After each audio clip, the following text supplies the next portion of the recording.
Welcome back, everybody. It's Twitch Drops, baby. Give me that Cassie skin. I would love to have that. Still haven't got it. Well, that's your fault. I don't watch enough Twitch. I'm too busy. I'm actually I'm on the You're broadcast. actually I don't here get on to the see desk, it. but Right? makes it a little difficult. But hello, everyone. My name is Tigress. We're joined once again by Vox, and we got the MVP, the man with the mama's cookies. We got Virtus Pro Simcillo. How you doing? I'm doing great, man. It's exciting to be here today. I'm a little nervous, you know, like a little shaky. But the hard part's over. Yeah, I You mean, put in the work yesterday. there's still a far way to go. Does it feel really good being able to go in as first seed, though? Yeah. To I, HRX? I get cookies when I come home, you know. That's what it's prepared. all about. Because Yeah. maybe if you didn't do that, then she would have let the cookies burn a little bit, but now they're going to be nice and perfect.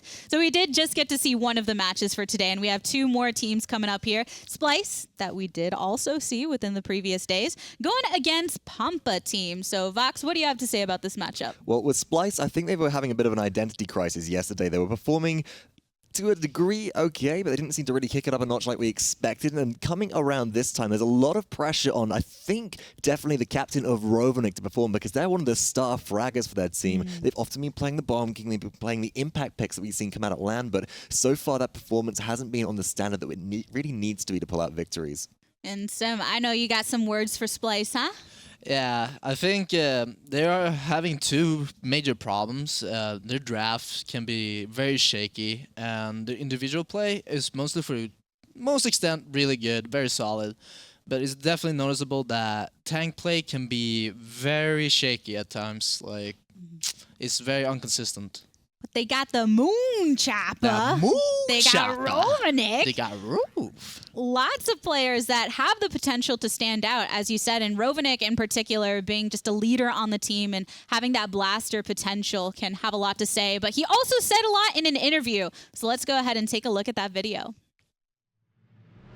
Basically, after LAN, I had to find a whole new roster to make. Killer came on pretty early, and it just went through a lot of iterations. Eventually, we picked up MV and Zulu from Impact, and Amos came pretty late into the whole thing. I mean, realistically, the only thing that has changed for me is just playing things other than BK. So, I just after the last LAN I went to, I just improved myself, and that's where the experience came from. It taught me that I need to better myself before I even play with the top teams. Definitely going into it, we obviously wanted to beat everyone. Didn't want to be the bottom seed, but you know, it just happened, sadly. But yeah, hoping to change that.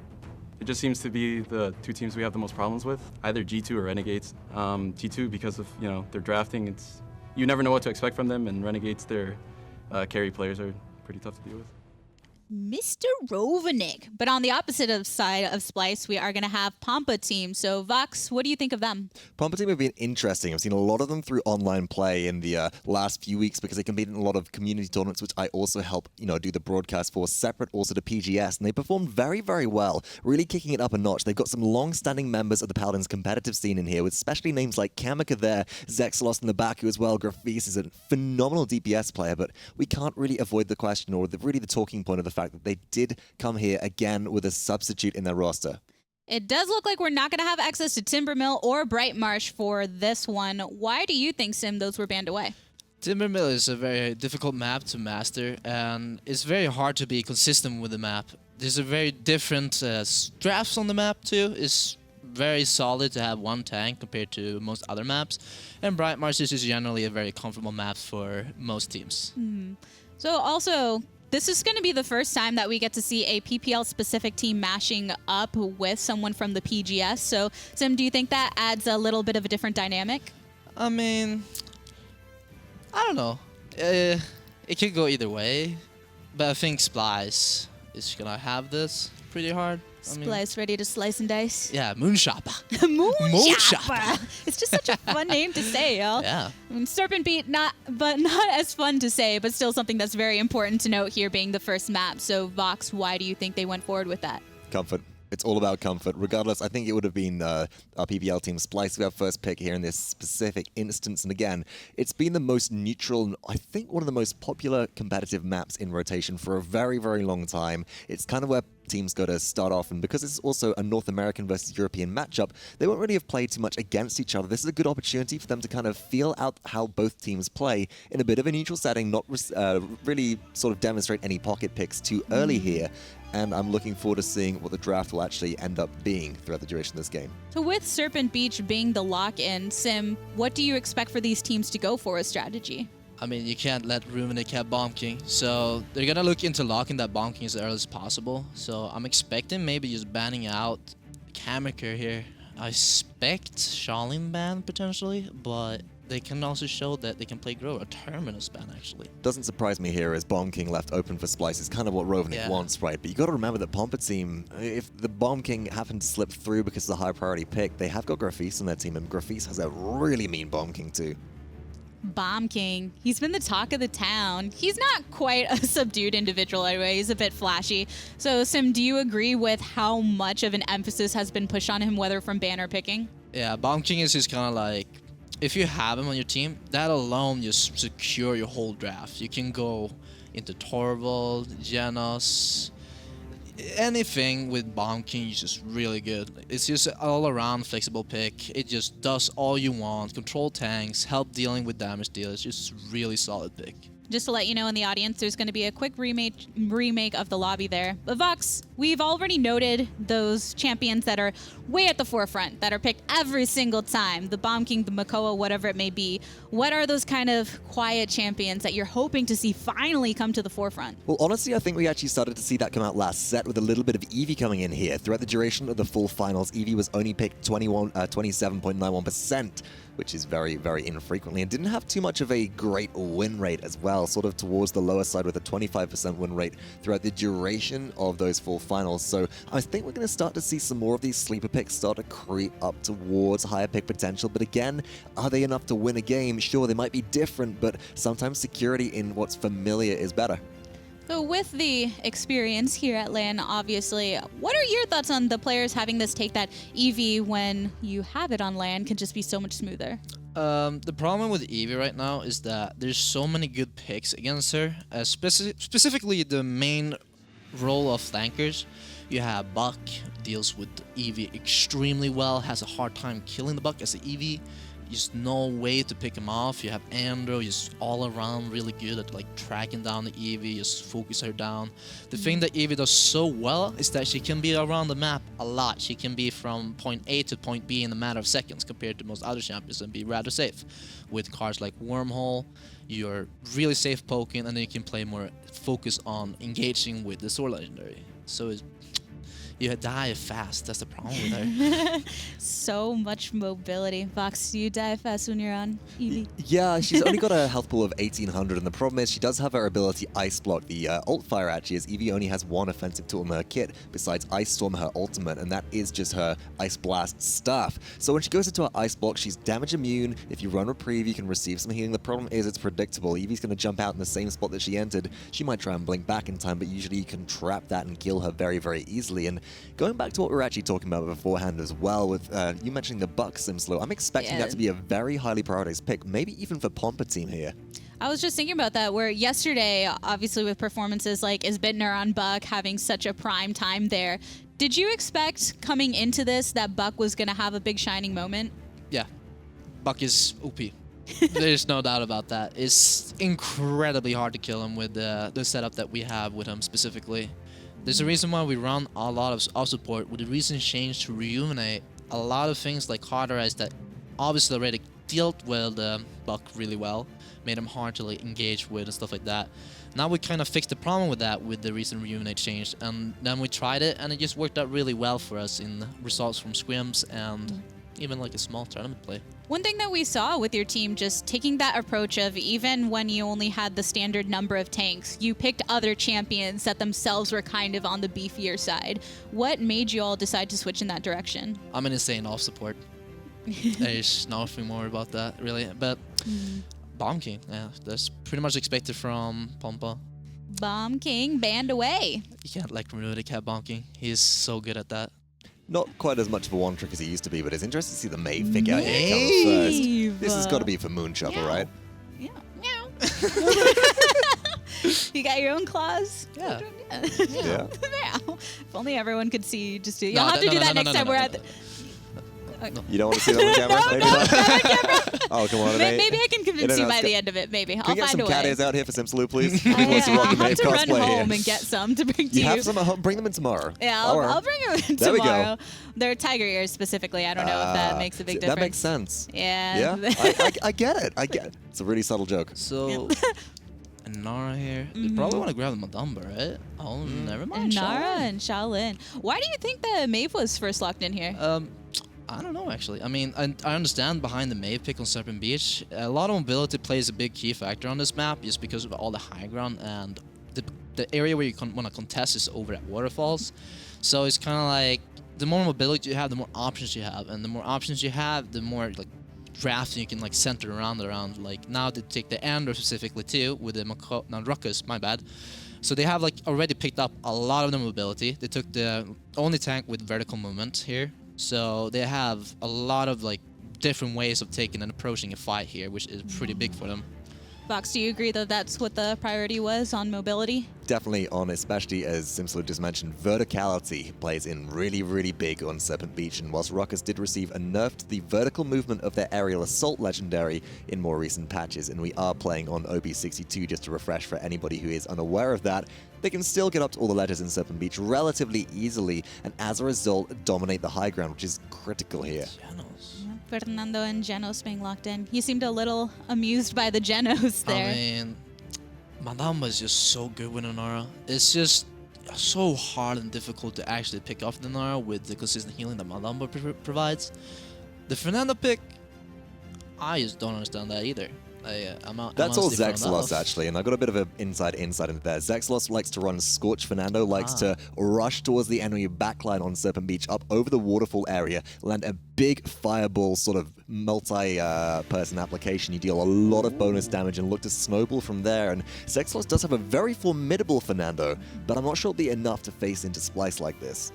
Gonna be a Madamba Grover and Leon to round it out. Should be a nice match indeed, but with that, let's go ahead and throw it over to the casters to take it over. What's going on, Paladins? Welcome back as we are here. Paul Raby Santoro alongside William Gormizer Newberry. How you doing, bud? Game 2? Doing great, dude. It's looking interesting. I mean, we just got to watch an awesome set. Splyce here, not exactly the position they want to be in, but this is definitely a time to show their strength. Absolutely, and for those, maybe the desk was not watching the PGS, but Zexelos on the Fernando. He has had so many games where he shows up, destroys. He runs this super aggressive, in-your-face Fernando.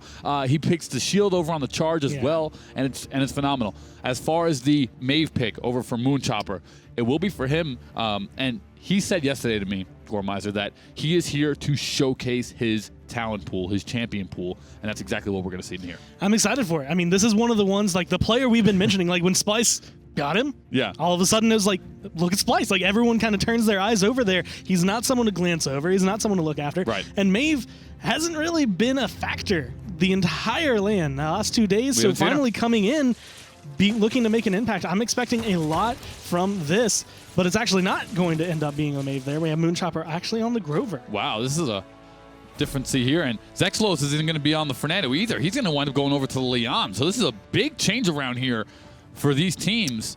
I'm really curious about it. ElZulu, he'll be over there on the Mako end. He's got a great one of those as well. I am really happy, though, because this is something that me and Evan were just talking about. We haven't been seeing Grover like that much. He's been coming through. We saw him the last couple days, but today he wasn't making anywhere near as an impact as we kind of expected. Like map after map after map that we're like, hey, this would be a great place to get Grover. Hey, this would be a great place to get Grover. No one's been grabbing him, so I'm expecting a lot here coming through. There's a ton of damage potential already finding those long-range axes. Well, we're going to start things out here from Pompa Team as they get on the objective first. Rovaniik, he's going to find down Grafiese, and now 30% for Pompa Team. They get on the objective. They have the Fernando as well as the Inara, and they're just going to sit right there. Genos, a little lackluster healing. You want to pair that with the Madamba and the Inara, but 50% are easily going to go to Pompa Team, and now it's finally going to be ElZulu to match over on the objective. And this is one of those circumstances where Splyce, they didn't really care about the early pressure. They give up 50%, but it's not really the worst scenario for them. They're looking for the kills, the damage. The problem is that they weren't able to find as much as they wanted. They didn't gain the ground that they expected going around the sides, trying to kind of flank in Pompa Team and collapse on them. And now Pompa Team, they're pushing it a lot harder than I think Splyce expected. All right, here we go, 80% now for Pompa Team. Rovaniik and MoonChopperr, they're going to find one each, and Now Splyce are going to have that 2-1 lead here as far as the kill count goes. 30% for Splyce as they finally get on the objective, and it's over to Rovaniik as we're going to see him nether step into the air and try to find a target. It's up to him. He has recently picked up this Androxus, but theBAKU is going to take him down as Pompa Team are going to start pressing the objective once again. Took a lot of shots from Zexelos there, and we can even see now Zexelos, he's focusing down exactly where he needs to. He's just getting the damage. It's the poke. Let someone else pick it up. Kamyker comes through, cleans up there. He goes for the ult immediately just to try and get that extra damage. And again, finding the shots. He's at 400 health. But still, the pressure for Pompa Team. Pompa Team wind up taking the objective as it's a 1-0 start now, and Grafiese is going to take down Rovaniik. 1-for-1 trade. 2:21 remain on the clock as Pompa Team start moving that payload outside of the objective. Dread Serpent as well as the Whirlwind are online now, and the Hexafire for Splyce, so they'll have some deterring factors. But we'll see if they're able to poise the defense, and Pompa Team, they're going to take one over Splyce early. Trying to get the grouping on the left-hand side of the map, trying to get that pressure. And Shaolin, again, finding these shots the same way we saw in the last set, looking for it, looking for a replication, but Zexelos and him looking to just try and find the put down, the shutdown, the damage, and anything they can, and immediately Kamyker is going to be going in. And this is just a really good dynamic coming out from Pompa Team, where they're just keeping that shield up in front to allow the Shaolin, to allow the Leon to just poke them down. Yeah, 140 remain now as this payload has just passed over that 55% mark, and now it's Grafiese. So back over to Rovaniik as he's going to find the up top right here. He's coming down, but he's actually going to get impaled into the wall, and Grafiese takes him down. Now, pushing over, 126 remain. Here comes the, basically the Shaolin. He's over here in Heat Haze, and he's going around the backside. He's going to find the BAKU, but BAKU's going to strafe away, and now it's going to be a planted over onto really Envy here, but he gets taken out as well. This is honestly kind of a surprise showing. Pompa Team looking really strong, and Splyce, they're not having the ground I kind of expected them to come into this with. Looking to hover it down. Rovaniik, though, looking to try and turn the impact around. This reversal could be big. He's going to be able to pick up the double kill there, which at least puts a little bump in the road for Pompa Team. Triple kill, however, for Rovaniik, and the spray and the gun taunt. He's looking at that Shatter Maul looking great. 45 seconds remain here, and so far, Rovaniik, this is one of the newer champions he's picked up, the Androxus. He said he wanted to make a goal from the PPL to the LAN to expand his champion pool. He was kind of restricted, not restricted to the Bomb King, but that was his standout selection by far.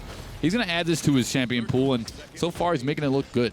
And Androxus was always one of the ones that we've mentioned. Usually a lot of players have that in their pocket, no matter what, no matter what role they are coming into it, because when you're playing ranked, Androxus is just the way to go. It's going to be the way that you can say, look, get in my backpack, we're ready to go. Being able to bring it in here, that's kind of a similar stance that he wants to take. He just wants to carry you ahead. Sure. But of course, he does still need the help of his team, because once it gets competitive, you can't do as much on your own. And right now, that's where MoonChopperr, I think, comes in, but hasn't necessarily had that same impact. Well, so far, here comes the overtime meter. Envy and MoonChopperr are going to get 2 big kills there to secure the defense now for Splyce, as it's a 1-1 affair. Look at that boy Rovaniik right there. He's got the penguin hat on, trying to switch things up here as he's just trying to get calculated. Splyce, they do have a sub in once again, so it was Sire that had taken over the position here for their team after they lost Sleppy, and excuse me, that was from Al Sports. But they have a sub once again for Splyce, and they're doing a big thing. Rovaniik, there's that triple kill from him. Just strong, precise, knows exactly where he needs to go. Kind of the grace under pressure. He recognizes this is where I need to be, this is where I need to shoot. The reversal came out in a good time, but you're still looking at, I mean, he's way down there on the damage charts. Leon at the top, MoonChopperr, and the Shaolin just right there. And Grafiese, I mean, I expect him to be impactful around these point captures, which is going to be coming out relatively soon. His position is going to be big. That's right. As Splyce, we're going to go back over to Rovaniik. 15% Pompa Team playing to this strategy where they're just going to rush the objective. They have the Inara to do so, but Grafiese, he's going to take down Rovaniik with a well-timed planted and a big shot. Hexafire from up top. Now it's ElZulu who takes down Mefis on the point, and it's really another double kill for ElZulu. Kamyker is going to fall as well, and so far this is looking to go the way of Splyce despite the early percentage coming out from Pompa Team. Now, once again, Pompa Team getting on the point as best they can, but Splyce, again, they don't care about the ground you're gaining if they're able to come around the back, take you down. Rovaniik, though, getting relatively low, a nice pluck, but it's not going to be able to come through. ElZulu gets taken down there. And we're just seeing a ton of back and forth between these. Pompa Team back on the point. They're still down by 30%, but they're keeping control and keeping hold. Yeah.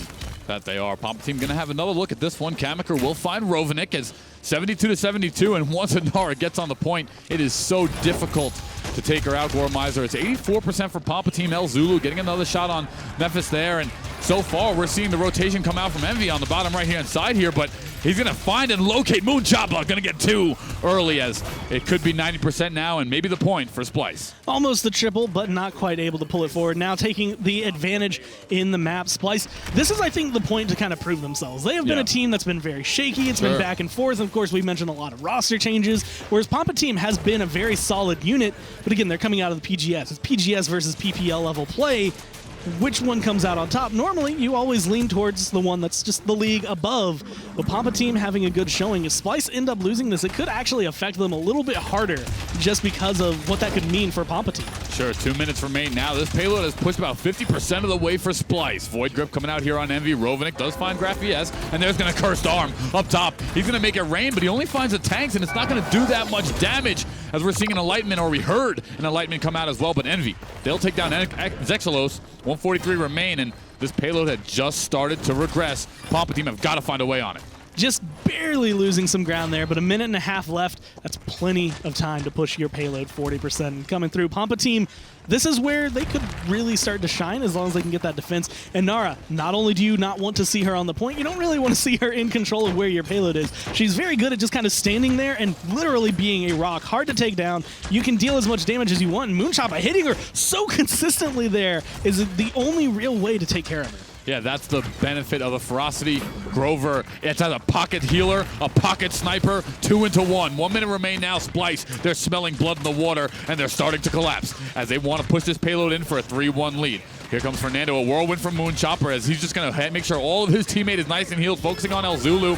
Seismic Crash, as well as a Hexafire to counter by Envy, and they're going to take down 2. Go down for Pompa Team as Splyce gets this cart moving once again. And you see exactly how big of a target. 1 Hexafire, 1 kill, but it gets rid of Inara, it gets rid of that giant health bar, the walls, everything, and now the Ancient Rage can come through from ElZulu to pick up a double kill. Envy going to be able to pick up 1 more, and now with Inara falling down, that's a triple kill pickup.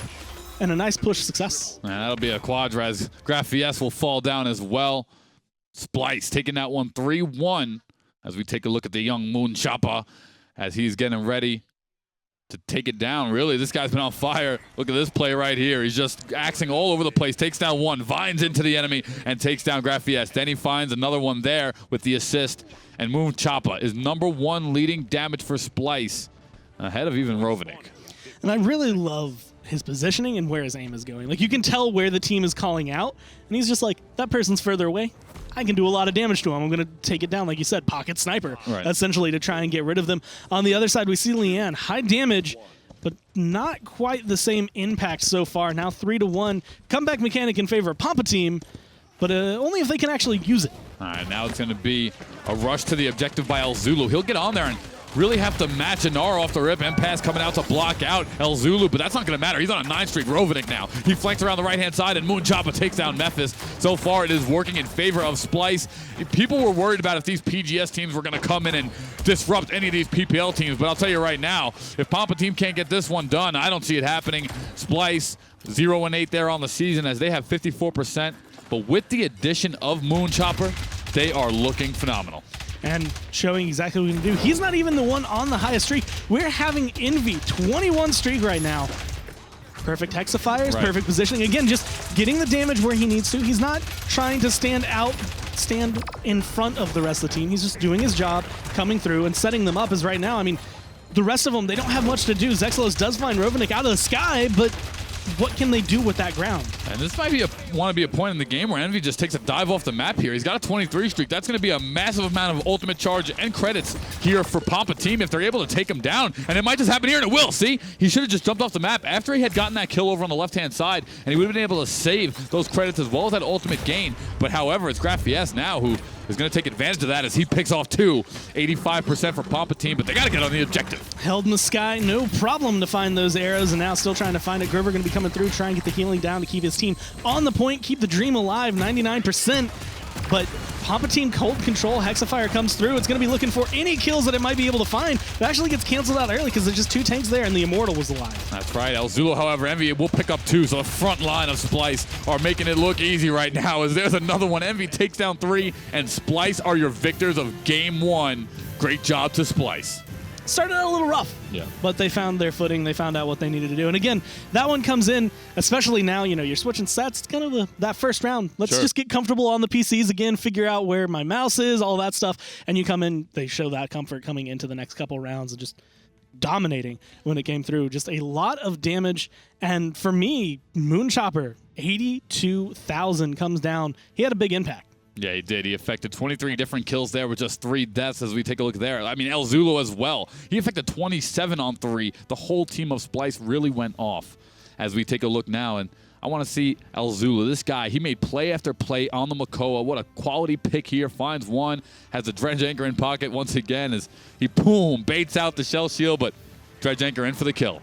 And just being this aggressive. I mean, that early on, he's already going forward with some kills. Ancient Rage, the rest of the team, that's exactly the push they needed. That's one of the best spots where I think Pompa Team could have defended until we saw ElZulu finally step up. He hit the plate. Once that double kill came through, he had the momentum pushing him forward, and he just kind of rode the wave. Yeah, and there he is right there, ElZulu, descendant of Genghis Khan, just wreaking havoc upon all of his enemies without even worrying about it as he really turned things up here on Makoa. That's a big pick for him, and he's more than happy to get it if he can.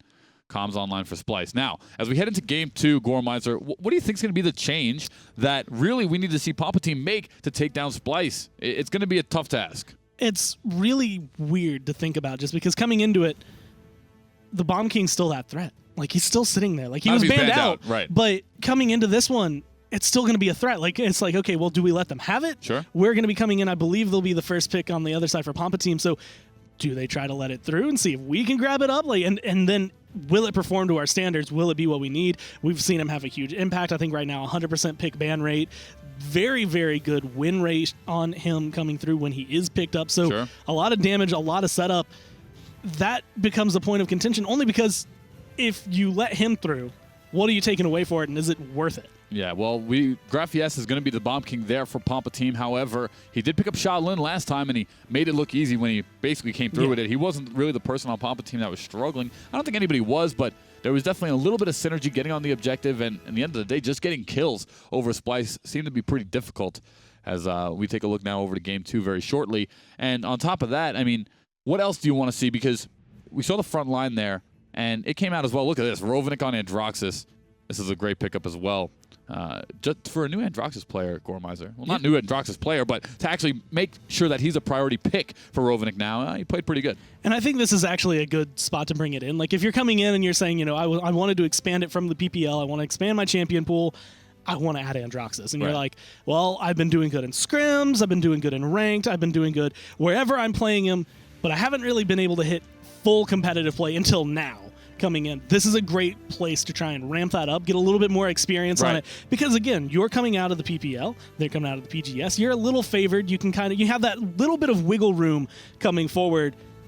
This is a good chance to be able to say, this is what I'm doing wrong. When I go up against the next team, if we grab this Androxus, this is what I need to change. And being able to grab that now before you have to do some of those bigger matches, it at least gives you some comfort. Well, now we're seeing Jag Falls come out here for map number 2 as the bans are awaiting to come in for Splyce right now, and we'll see what they focus on. It's going to be an Inara pick, so they're going to take it away even more from the Pompa Team as they prioritize that last set. Pompa Team now on the clock. Which direction will they go? Will we see a Splyce ban directed towards MoonChopperr? I don't think so, but maybe ElZulu with the Makoa. I think similar to last time, this one's going to end up having to be the Bomb King. Like, Splyce want it. They are hungry for it because they do so well if they have it. Because, I mean, there's no reason not to grab it. Even if they do let that through, there's not much for our Pompa Team, I think, in terms of combating that, especially now that Inara is off the block. So they will go ahead and get rid of the Bomb King, not let him through. But Makoa's open. There's so many top picks right now. Yeah. It's really hard to get rid of the ones you need, especially when you're in that second pit spot. Yeah, well, Pompa Team really trying to ban out Rovaniik here. I mean, even though overall, Bomb King is one of the best champions in the game. I know the EU side of things, they regard Bomb King as a pick or win, rather. I mean, a banner win, excuse me. As Terminus does come through for Pompa, they'll go with a beefier front line this time around, and they'll tack on the Fernando. I wonder if Zexelos will flex over to that Fernando or if he'll stay on the DPS category. I like the pickup for Terminus, and so like since Zanar is banned out and you're just like, well, we don't have that control, maybe we can find it somewhere else. Terminus comes through. He's been kind of hit or miss in a lot of these games. Sometimes he will be the backbone for the team, and sometimes he doesn't seem to have that impact. Sure. And I think the rest of Pompa Team, whatever they pick up, is going to be the thing that kind of solidifies him in there. I like the idea, though, especially in this map coming into it. There's a lot more closed spaces. His ult can have a big impact, as well as the pushing. He has a lot of ability for his team to come back around him, so like we won't see it similar to what we saw earlier where it gets held through. Well, Cassie going to come out here for the first time this week, and wow, that's a big pick here. Probably big game hunter Cassie will be the legendary of choice. Genos will also round things off here for Pompa as they'll wait on their 5th and final pick, which will probably be a Blaster or could go another DPS on the low ground here, but Splyce. Rovaniik, he'll get the Androxus. Shaolin will come to mind, and they've had the Makoa. So they're on board for their 4th and 5th pick. Still need a healer, which will be Maldumba, most likely, and they also need another tank. I really like the way Splyce ordered things, because the minute you see Pompa Team grab 2 front lines, you're thinking, all right, they need support, and with the way things have been going, they're probably going to end up grabbing 2 more DPS of some sort, either a flank or some damage coming through. We're just going to go ahead and focus what we want. We want the Androxus, we want the Shaolin. They're not going to grab another front line. They're not going to grab a support that leaves us supportless, so we're going to go ahead and fall away. And then I say all of this, and they don't go another front line. Yeah, no other front line. Zin's going to come out here, so they're feeling pretty confident as they go with the single support, single tank, 3 DPS category, as now Pompa Team are on the clock for their final. Where will they go? Will it be Drogos? Will it be Leon again for Zexelos, maybe, if he doesn't play the Fernando? There's a lot of different options here for Pompa. More importantly, what's going to be the point of focus, Gormizer? If you're a Pompa Team, where do you want to counter out the Splyce roster? It varies, and I think it's going to be dependent on how impactful the Zen is. Because, like, coming through, he has seen success and he's seen failure. Sure. There's a reason we don't see him picked up every single game, and it's because he fits very in this niche spot that if you can play him properly, he's going to be insane. You want to focus him down. Otherwise, I mean, Androxus, Shaolin, they're there for a reason. They've been there for a reason, and we just saw what Splyce can do with a couple of those. The shots so far for Shaolin today have been insane. Sure. And I expect him to be the primary target unless the Jhin starts popping off. All right, well, we'll see how things play out now as we head over to Jaguar Falls, one of the closest maps here in the game besides Bright Marsh. There's a lot of action that happens here. There's the right and left flank sides, and then there's the 2 objectives as it's a relatively short payload push as well here on Jaguar Falls, and we'll see how this Zen. Overall, on the week, the Zen has been very hit or miss across the board. It comes out and looks extremely strong, and then there's some other games where it just doesn't really have that much lust, and we'll see how things play out for that. Shaolin, always a quality pick, and in fact, NA, they think Makoa and Shaolin are the 1 and 2 bands all day long. EU doesn't have that same sentiment feeling. I remember way back when PGS, that was all we would see in EU was Right. Makoa, Shaolin every time, Right. or vice versa. Coming through, I think it's really important to notice that hasn't necessarily been a big deal to them as much coming out from that PGS stage, but we have potential to see exactly why that could cause so much trouble. Rovaniik going back onto the Androxus, but ElZulu, he's on the Makoa again. We have MoonChopperr this time, not on Grover, but still going to be sniping people out. And this is a big one here, this card, Pan the Flames 4. That's going to basically reduce the cooldown of Billow by 100% every time a kill comes through. So that's going to keep that self-rejuvenating Billow online here for Envy, as he's going to be the one that plays this character here. So far, 0-0 as we switch over. And notice one thing. Pompa Team has a sub. So Zexelos, normally he plays the tank line, but he has to flex over to the DPS because that sub's in order, but it's going to be a backline flank from Zen. And so far, Zexelos will find one. ElZulu each trade.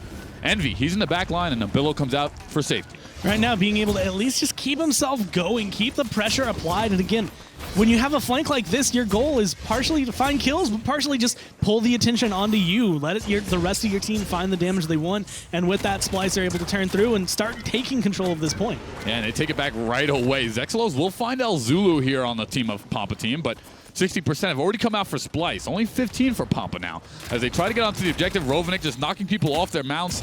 And Zexelos in the back line. They're trying to close a flank Pompa Team over to the left-hand side, but now it'll be their 2 front lines of Terminus as well. as Fernando there to just force their way on it. Trying to go in, but Mefis ends up taking a fall, just not able to impact them the way they want. Envy going to be able to pick up another kill right after that, and this is going to be the opening. 2 already down. Terminus looking to be the 3rd pickup now. MoonChopperr going to be able to find that. A double coming out for him as he looks for potentially a 3rd on to the Drogos. Yeah, he said yesterday, all I want to do is flex my player selection on Saturday and Sunday. They don't care how far they get. Obviously, they're going for a spot. They want a spot. But in the end of the day, MoonChopperr wants to show the people what he brings to the table. Planted coming out from him. 2:13 remain as this payload has already been captured by Splyce.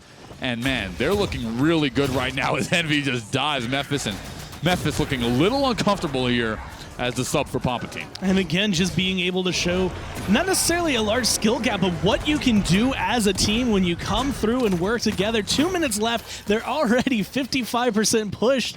And there's not a whole lot Pompa Team have been able to do about it. Not a lot to open it up. And even now, they're about to walk into what is going to be 2 more ultimates. Yeah, and they're also locked inside the base. Now they're waiting for everyone to regroup. They're going to come out behind Terminus, but so far Terminus gets melted down to 50% life right off the rip. Now it's Rovaniik as he flanked along the right-hand side, back over to Envy as he's going to billow away to safety. He has the Spite online, looking to take out probably this Fernando. Will it come out here?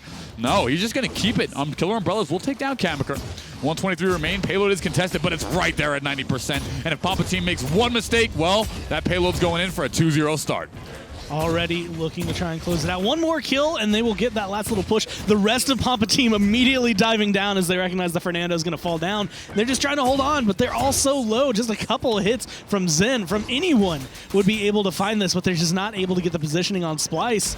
They still have a minute left to regroup, but it's right there. Like, it's so close. All they need is that little bit of pressure. Well, Splyce will regroup here. Envy going to taunt to get some of that third-person view perspective of maybe some information to relay to Splyce as he still has Spite online. Not using it. Took a lot of damage on the roll in there, but Billow will get him back up to full.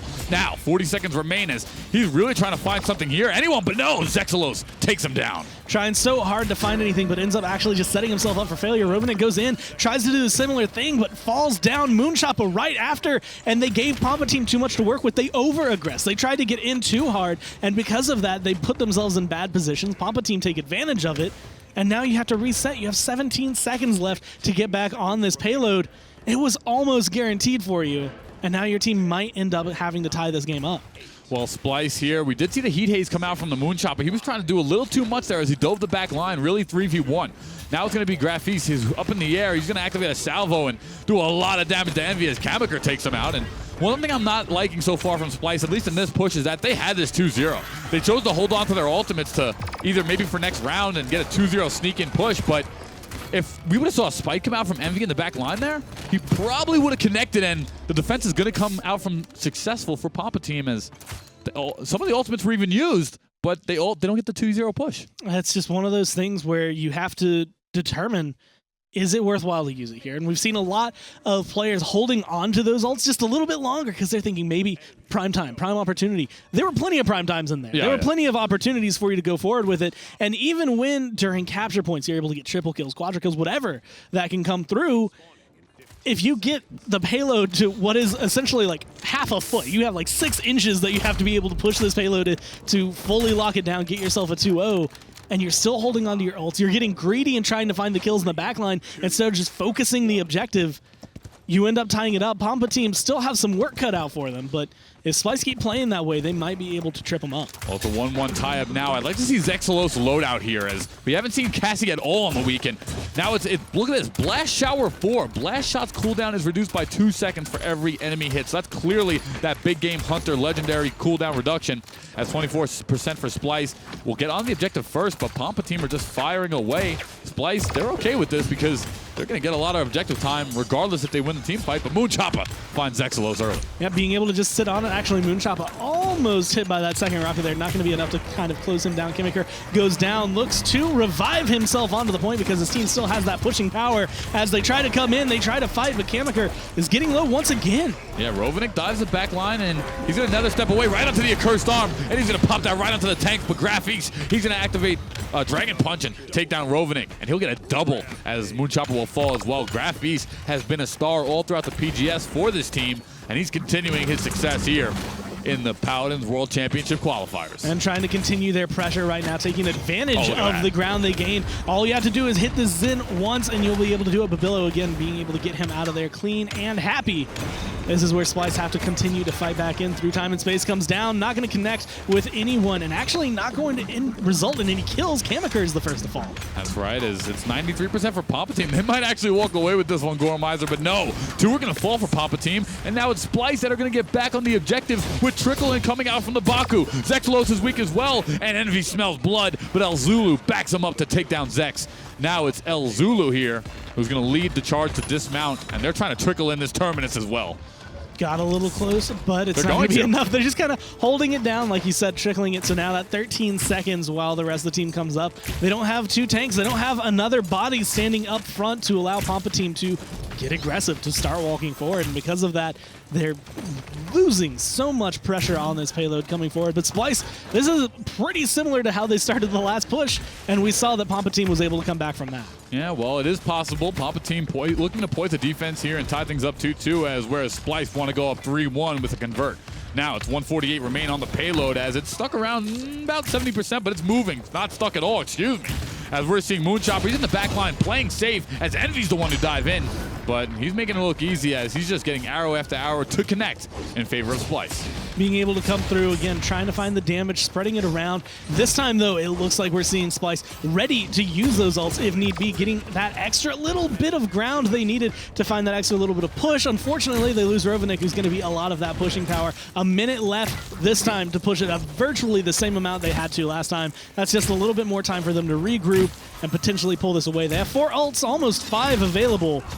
One of them's not bad. Finally, Envy activates Splyce there. He'll take out Mefis. ElZulu's going to get another one, and now it's MoonChopperr still in the back line. Here comes a reanimate there, but it's going to be a planted from MoonChopperr that winds up doing the damage here to Terminus, and MoonChopperr will take down Kamyker. Now he smells blood. Heat Haze is online. ElZulu and MoonChopperr are driving the train here for Splyce as they convert a 3-1 success. 4 members get mobbed for Pomp. Now, his name didn't show up there in the feed that often, but a lot of that was on the back of MoonChopperr, like just shot after shot after shot, making sure he's focusing it down, and then immediately you can like almost hear the comms in your head, just, I'm going to get him. I confirmed him. You start focusing somewhere else. Turns his attention elsewhere and is able to find it. Pompa Team had a really good showing early on, but the problem is very, very similar to what we kind of saw.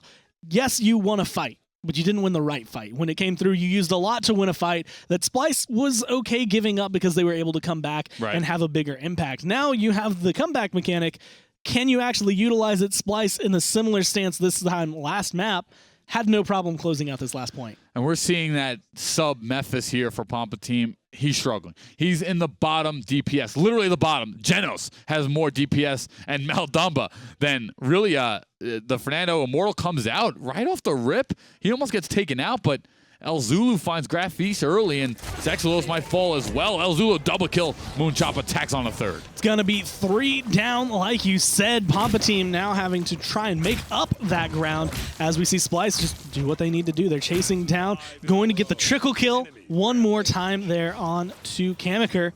And they're holding down the point. They're at 30%. They're rising. They're pushing it forward, and they're trying to find themselves up 2-0 in this set. Yeah, and right now we're kind of just seeing a little bit of outclassed play here by Splyce as they're just making it look easy. Rovaniik finds 2. They might walk away with this one 2-0 to start things off, but Zexelos says, I've had enough as he comes in. He's trying to get some more kills, but Envy is chasing him down, and Rovaniik gets a triple. 99% for Splyce, and they're going to walk away with it. They never left the point, Gormizer, and they go up 2-0. Holding on to it as best they can, looking to try and close it out, and each step of the way, each time, even when they trip up, they don't look too bad. The one defense that came through for Pompa Team looked like it could have been great. That looked like a good turning point for them, especially when they started up the next point. They start pushing, but then they just kept tripping. And when it comes down to it, I'm looking at the fact MoonChopperr is leagues ahead of anybody else in the damage. The only person who came close is the Drogos, and that's a 16K difference. Yeah, and the front line, that stands out for me. Kamyker and Mefis, look at this. 1-7, 1-9. Your front line can't have success doing so. I mean, really, Zexelos and Grafiese, they had a game. They went positive. I know that doesn't tell the entire tale, but Kamyker and Mefis, barely 32,000 damage. Killer Umbrellas and Genos both had more by a couple K. And Rovaniik, once again, bringing out the Anjoxes. He's been doing a lot of work for the team. And it's not kind of the standard, oh, hey, look, there's that Androxus triple kill left and right. But coming through the burst damage that he's able to poke down, being able to find these shots from the sky, and no one's replying. No one's taking him down. No one's even looking at him right now as he goes into the backline. By the time he's noticed, it's too late. Yeah, he picks up 4 there in that one. And what a play. All smiles coming out from the young man. Rovaniik has got that penguin hat on, and maybe you should play with it more often. It's giving him some mojo there, giving him some power. Those extra eyes allow him to see a little Got bit 4. more coming down from the top. But Right. it's just one of those things where he's performing really well for his team, and he's doing the Definitely. job that he needs. The same thing kind of goes for MoonChopperr, where it's like you're performing well. It's not like oh man, this guy's like highlight standing up. His name is in the stars. It's just doing your job and doing it well. Well, Splyce have taken 2 now. Third map is going to be Stone Keep. This has been a staple Paladins map across all of its esports history. Pompa Team, they've got to find something to make it work. I know it's hard playing with a sub. They have Mefis in, and I know that's never easy. But he's here, and unfortunately, their fate relies on him just as much as the rest of the team. With a sub, you're on LAN, whether or not you have a lot of experience kind of sitting here.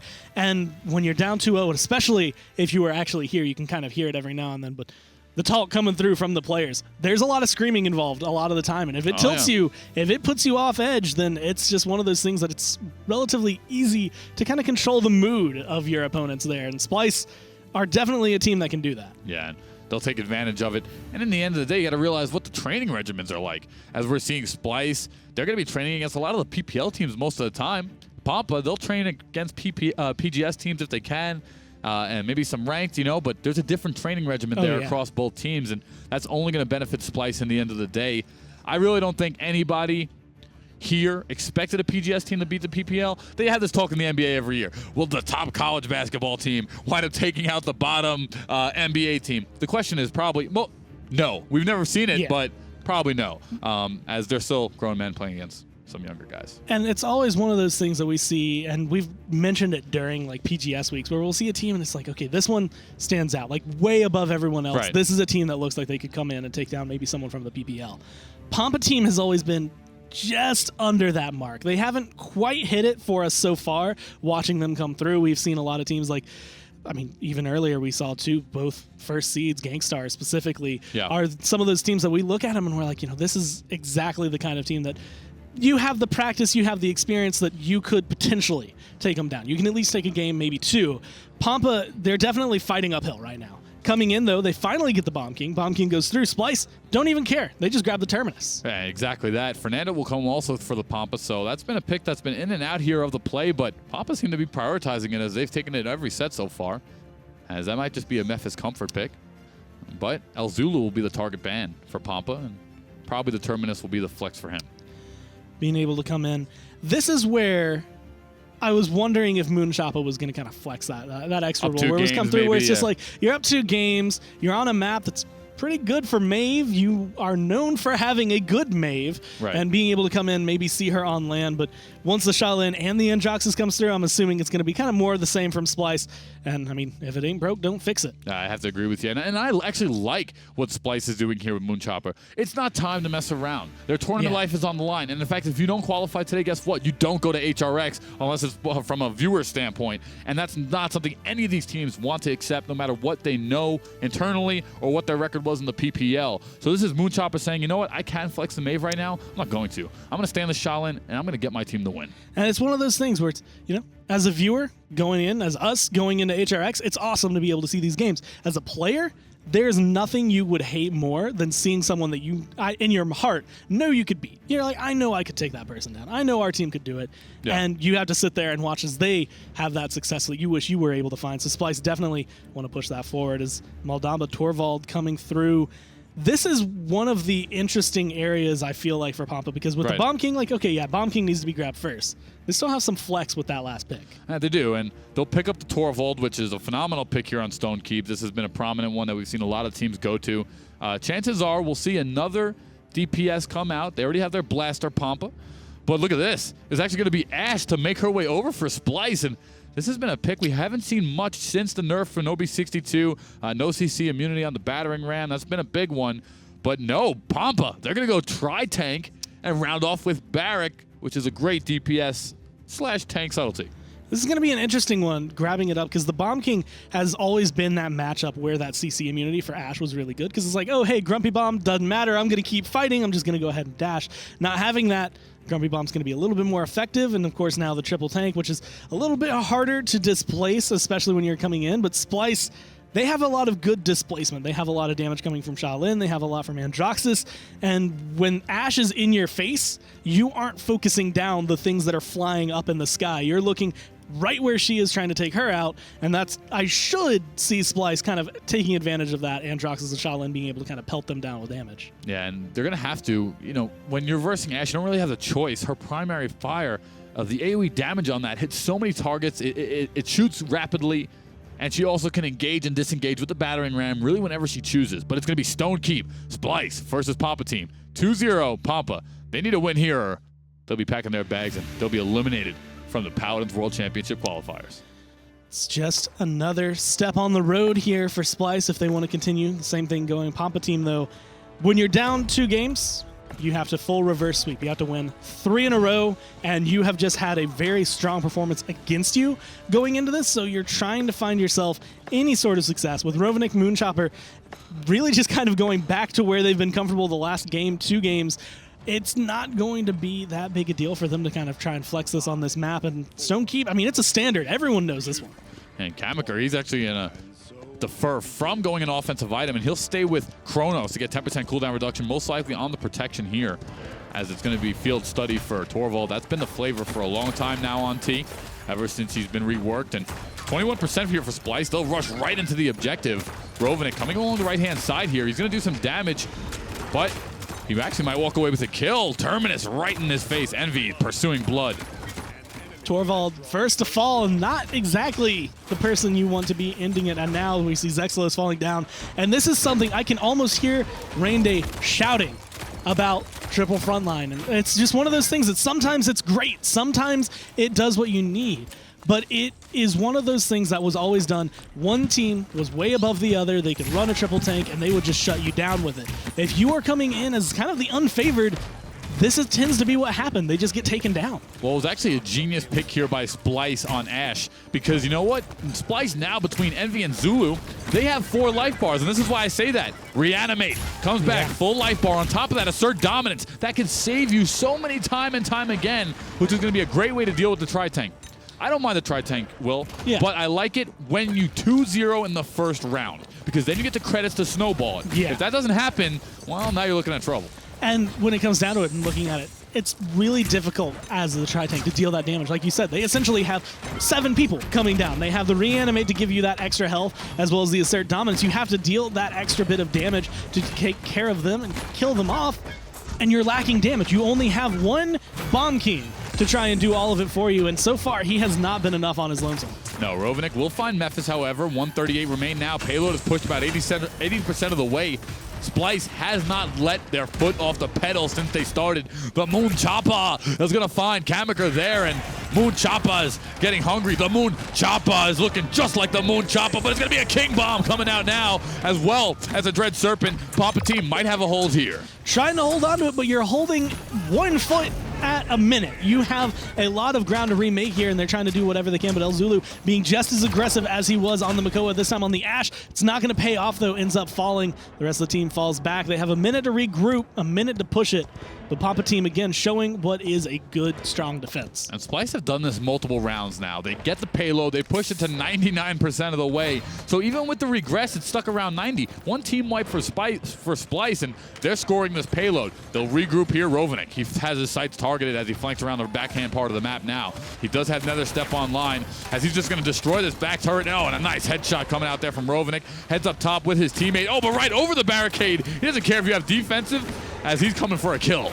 Looking to try and hit it. It will be Zulu picking that one up. MoonChopperr taking down Kamyker. And like you said, it's a 90%. They can just continue to push this after they take down 2. They take down 3 with the shot in the air, as MoonChopperr coming in with the double kill, looking to close this one out. Are you kidding me?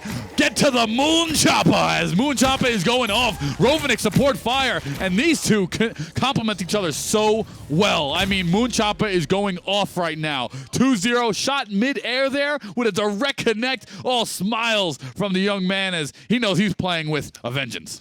and playing well coming down. Now up 2-0, not only in maps, but in the game where they can come through, and they've been showing it. They've been push, success. That was the one time every single game, the first push is where they end up faltering, where Pompa Team is able to bring it back.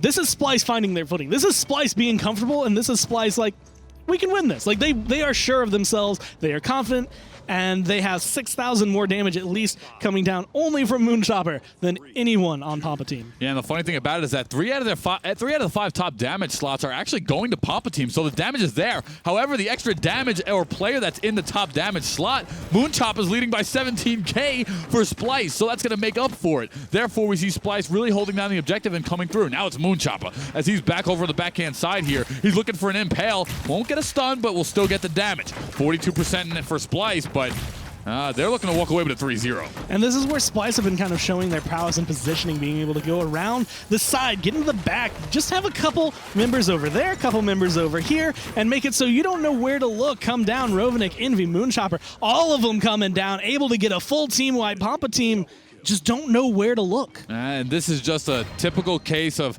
outclassed. Splyce represent the PPL. They might have gone 0-8 as they're looking to capture this objective, but that doesn't matter. They just added MoonChopperr, and in fact, if MoonChopperr was there from the beginning for Splyce, I don't think they would be 0-8. Pompa Team, however, are also playing with a sub. This is not their full lineup, and that's hurting them a little bit as well. They just don't have that pressure to come through, and what would have been potentially a lot of flexes between the team has kind of forced them into the point where now, they're running a lineup that's honestly not too uncommon to see, especially in the PGS. Right. But it's just not really working out for them the way that it would had they had their full roster, had they had everything going for them.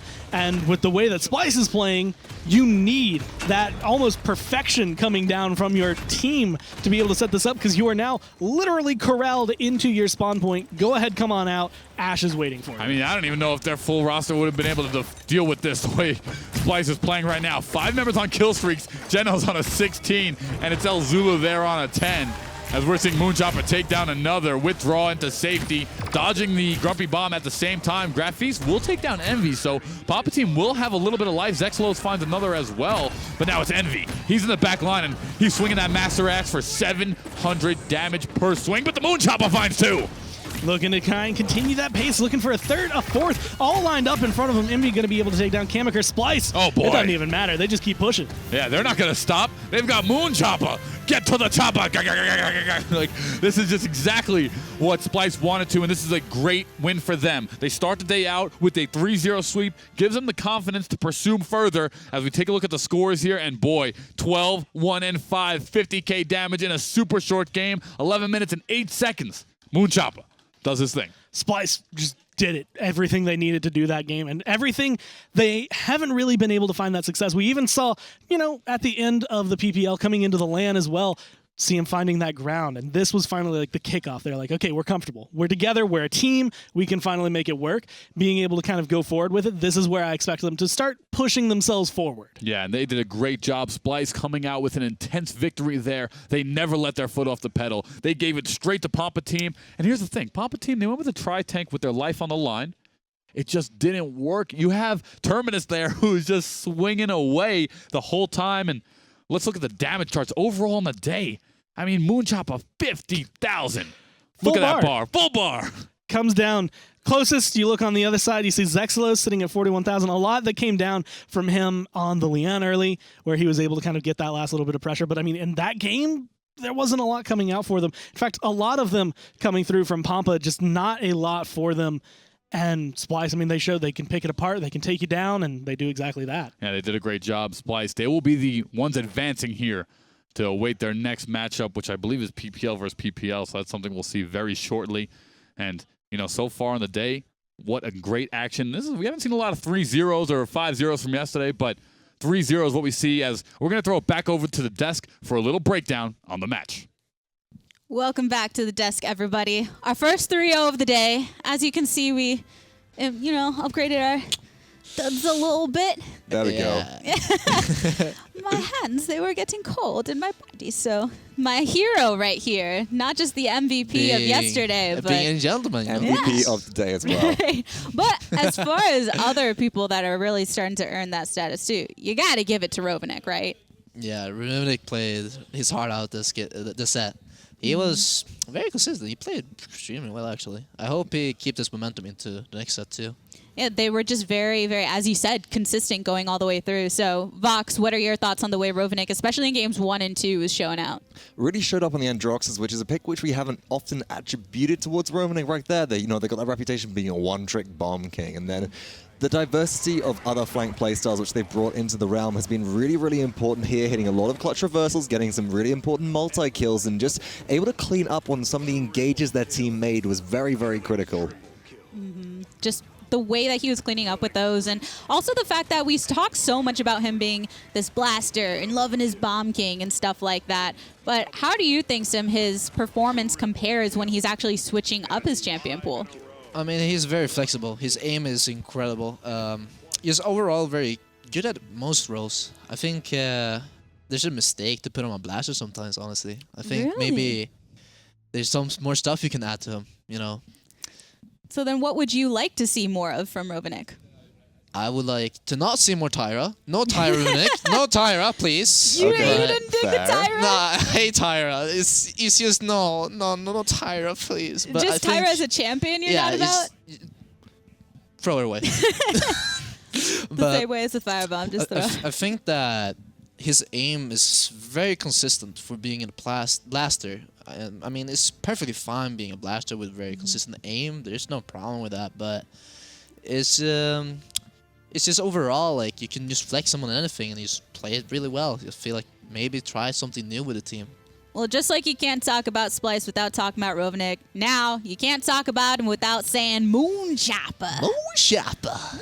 MoonChopperr there. MoonChopperr. Yeah, we gotta add the. Oh yeah, the secret handshake. I feel like we're gonna have like a dance routine by the end of this, where when you come on, there's just this whole like intro for them at the end. But MoonChopperr is one of the most recent additions to Splyce. In fact, the most recent addition to Splyce. Went really off on Charlene. You talk about Rovaniik being consistent. MoonChopperr was always there in the background, just doing work for the team.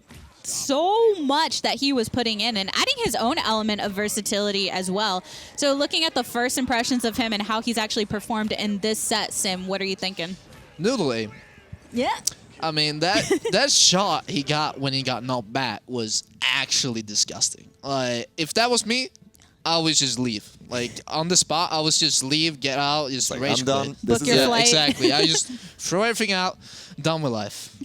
It's just really hard to ignore how well he was playing there. And the fact that he was from the PGS, ended up getting picked up from Splyce, is a pretty big deal, right, Vox? It certainly is, but MoonChopperr is decorated with online accolades from other FPS titles, as well as having actually experience in playing a competitive FPS title with a local-based team in the Washington, D.C. area as well, so they're no stranger to online and offline play. They bring a lot to the team, and I think, really, we've been talking about this as a bit of a storyline for Splyce. They're the addition which Splyce needed, and if only it had been a few weeks earlier, what else might have happened here?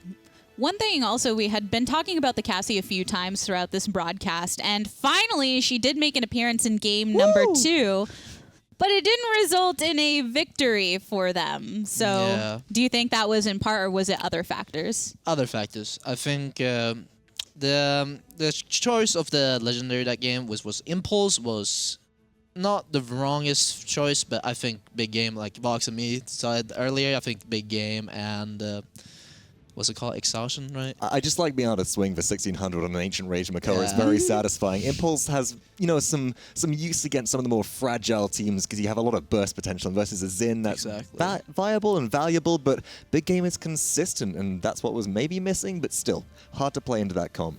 Well, consistency was actually in the favor of Splyce here, moving on through the bracket with that 3-0. So now we've actually gotten through 2 of our matches, continuing on through, getting that much closer to a qualifying position for the Paladins World Championship. Sim, being the MVP from yesterday, already going to be there, aren't you? Yeah.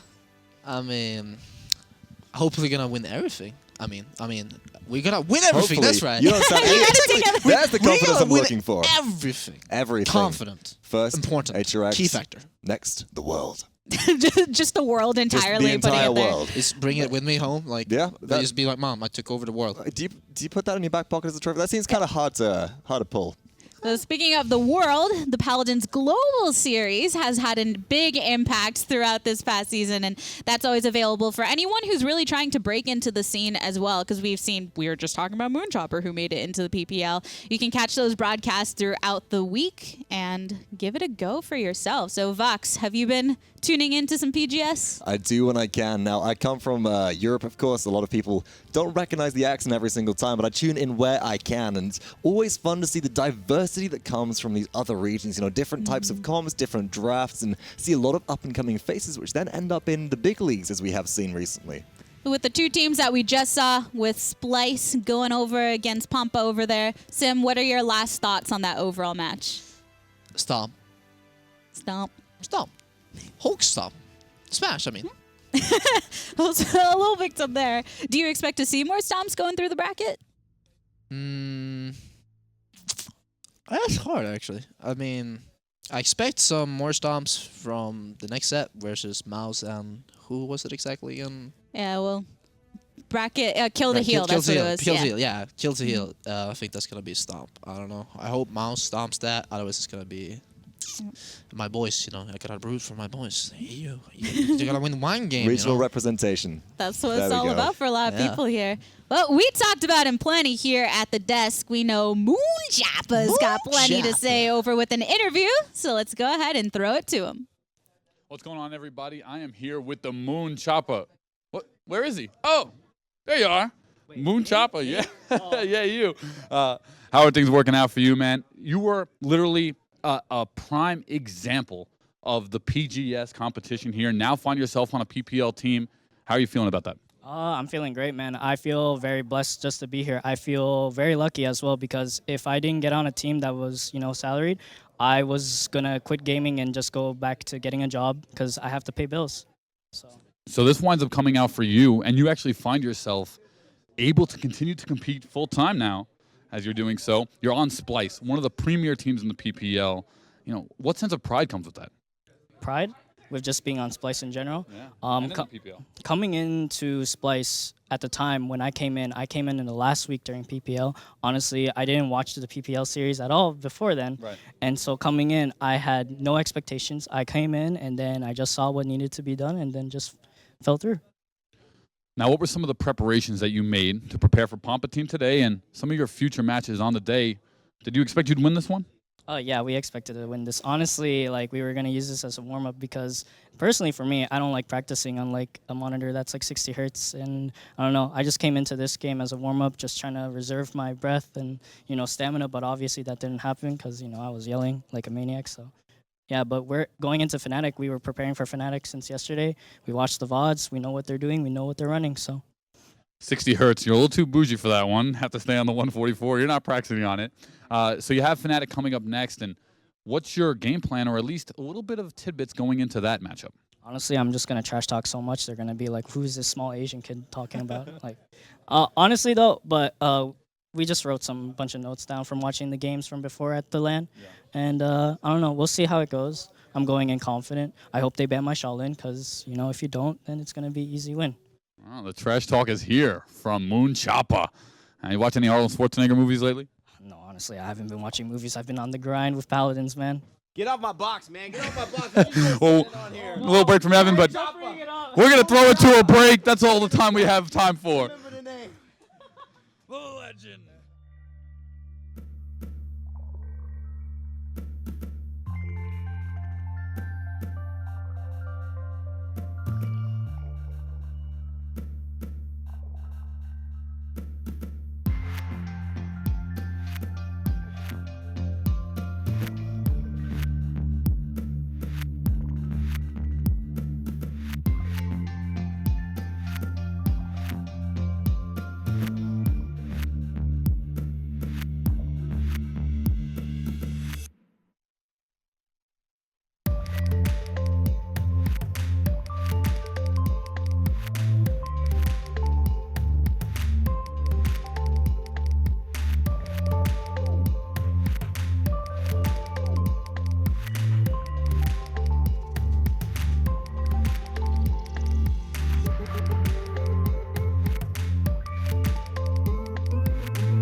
Need to confess. Need to confess. Need to confess. Need to confess. Need to confess.